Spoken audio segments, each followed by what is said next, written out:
Alrighty everyone, welcome back. It is now November 9th of 2022, and with just a couple of episodes remaining for Star Wars Andor, and Season 1 coming to a close in just the next couple of weeks, a lot of fans are looking forward to other shows out there by John and Dave now, such as Mando Season 3, Bad Batch 2, Ahsoka, and a lot more on the horizon. That's also going to be announced. Next year's celebration event is really going to be a big deal. This is Mike Zero. Make sure to subscribe if you are new to the channel for future Star Wars updates. Also, by the way guys, make sure to drop a thumbs up on this video to support the channel. I thank you all so very much for the kind support. It is greatly appreciated.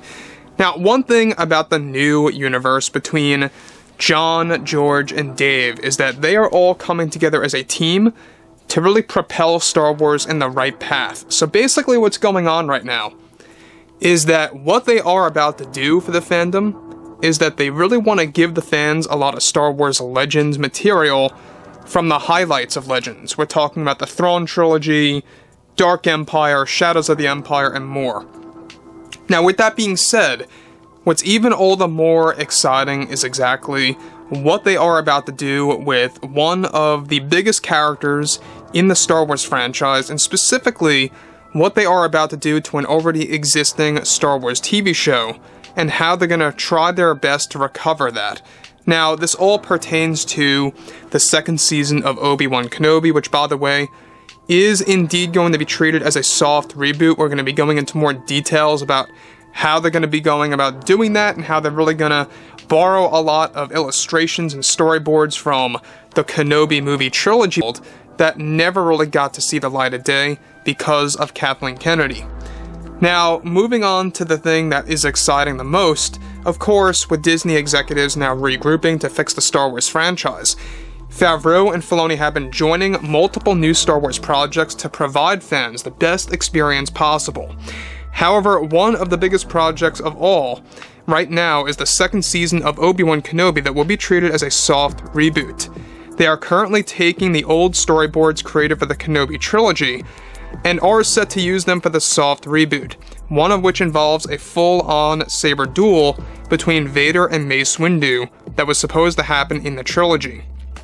Now, one of the illustrations that have now been finalized and recovered to use in the new season is set to take place on a world that is dead near similar to Felucia, where Jedi are in hiding and being led by Mace Windu. This is where Vader's ship arrives and lands on this strange world. Disney is set to showcase a side story of Vader hunting down Jedi one by one across the galaxy, where he eventually meets Mace Windu a second time in the upcoming season, since they are set to have two big encounters. Now, this is best described to be a battle in which Vader gets the upper hand, after being defeated by Mace Windu on the Swamp World. So let me just pause here for a second. Now, we talked about that Swamp World fight a couple of weeks ago for the second season of Obi-Wan. It's a world that looks near similar to Dagobah, where Vader basically loses a limb. And it's pure poetic, because Anakin took off Mace's arm. Now, of course, on the Swamp World that we talked about a couple of weeks ago, Mace takes the same exact arm off, and it's like poetry, it rhymes. That's what John and Dave are aiming for. They want to create that, very interesting angle of Star Wars, and we've seen Dooku do that to Anakin, and now they're having Mace do that to Vader. Now, on top of that, alright, this is all, by the way, storyboards that are a part of the trilogy that got cancelled, alright? So, in case you didn't know, now let's not forget that Stuart Beattie is the guy who created all of the original storyboards and illustrations for the Kenobi movie trilogy that was cancelled by Kathleen Kennedy. So, didn't really get to make a script for the whole trilogy, but what he did do is that he actually created over 500 storyboards for the Kenobi movie trilogy before scripts were even made. The first movie, the script was done. The last two movies were not, but they were all storyboarded out. And basically what they're doing now is Favreau and Filoni are cherry-picking which illustrations to use and finalize for Kenobi Season 2 being taken from the Kenobi trilogy of movies and their storyboards, which, by the way, was set to heavily feature Mace Windu. Basically, the Kenobi trilogy was going to be a sequel to the prequels, You know, basically a trilogy in between the prequels and the originals to create something very vibrant and new. Now, the next thing, alright? Now, where Vader is, of course, threatened by Mace Windu about knowing his true identity and that he knows that he is Anakin Skywalker.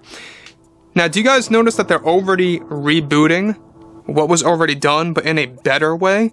So what Favreau and Filoni are doing by their side is that they are creating a story now where Mace is the one who knows about Vader's identity because he saw Anakin Skywalker falling into that darkness by Palpatine when he was using Force Lightning on Mace Windu, and Mace remembers when Anakin took his arm clean off.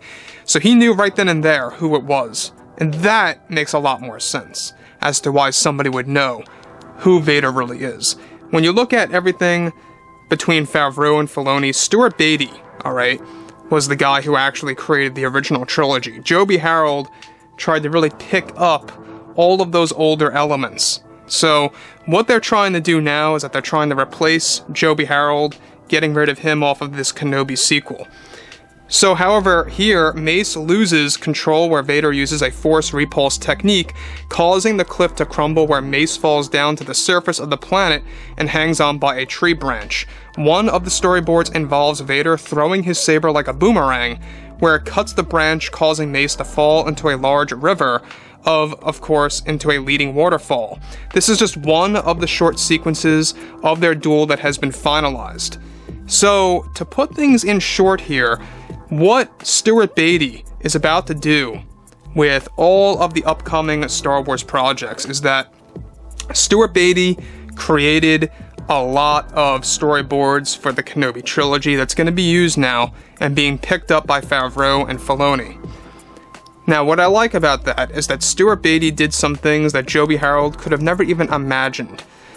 Now, given that Joby Harold is no longer a part of the Kenobi universe per se, and he's actually not coming back for Star Wars anytime soon because Disney executives have been very unhappy with his involvement with the Kenobi series, given that he openly admitted that he never watched the prequels from start to finish, that he never really knew about Vader's story through and through.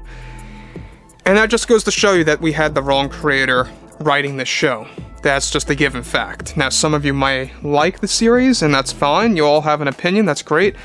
But Stuart Beatty is the guy that really was going to do something truly impressive.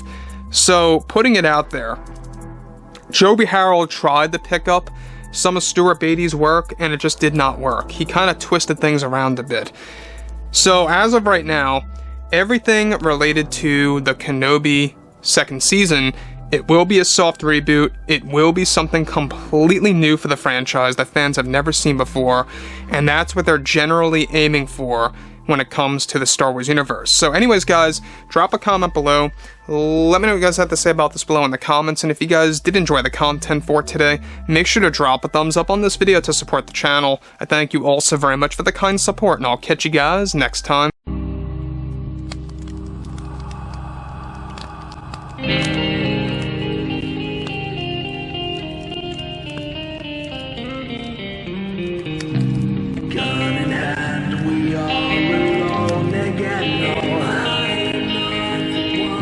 From night